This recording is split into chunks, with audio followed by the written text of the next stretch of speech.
We begin Mesechtas Shekalim, just one word of Hakdama. Many people are wondering as they realize that the entire setup of the page is different. And the reason is, this is not Talmud Bavli, this is Talmud Yerushalmi. So the obvious question is, why are we learning Talmud Yerushalmi? Yerushalmi is fascinating and wonderful, but why is it part of our Seder of Bavli, so much so that they say that if one doesn't learn Shekalim, it's difficult to make a siyum on Bavli. It's called learning Bavli, you have to learn Shekalim. So there's two things that I found. I found that they bring B'Shem, the Meiri writes that already in the times of the Meiri, the end of the Rishonim, they already were learning Shekalim after Pesachim. That's what the Meiri writes. So we find that it's a very, very old minhag, we could call it, a very old custom to learn Yerushalmi of Shekalim, even though there's no Bavli on it. And the other reason, Sefer Ali Tamar writes that the whole reason why we're learning it is because it's not necessarily Kachim, but it's all about Inyanim of the Beis HaMikdash. Other areas of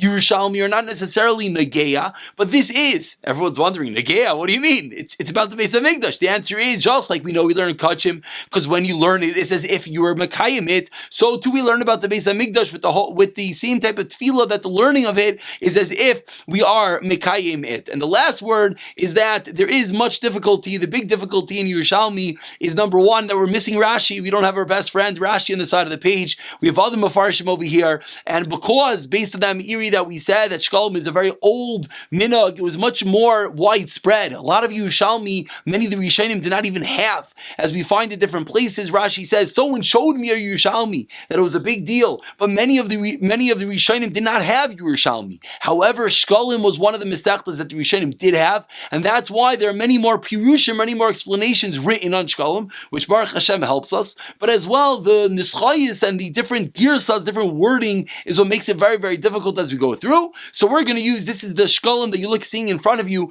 This is the Shekalim that's brought down in all the Bavlis, even though, and if you look at Yerushalmi Shekalim, it's a little bit of a different Suras Hadaf. This is the basic one that everyone learns. So this is what we're going to learn, and we'll try to point out where things differ from each other. And the last item before we continue is these different nuschayos, as I heard from my Rabbi Ramesha Brown when he made a siyum on Yerushalmi, and he explained that the difficulty in Yerushalmi is that you never know, is it a question, is it an answer, is it a statement, and very often all the different Pirushim are arguing with each other. Is it a question, is it an answer, is it a statement? And that's what makes it a bit more difficult, whereas in Gemara Bavli, it's more of a Seder Advarim, it's more understood, at least what's a question and what's an answer, then we have to understand Pshat.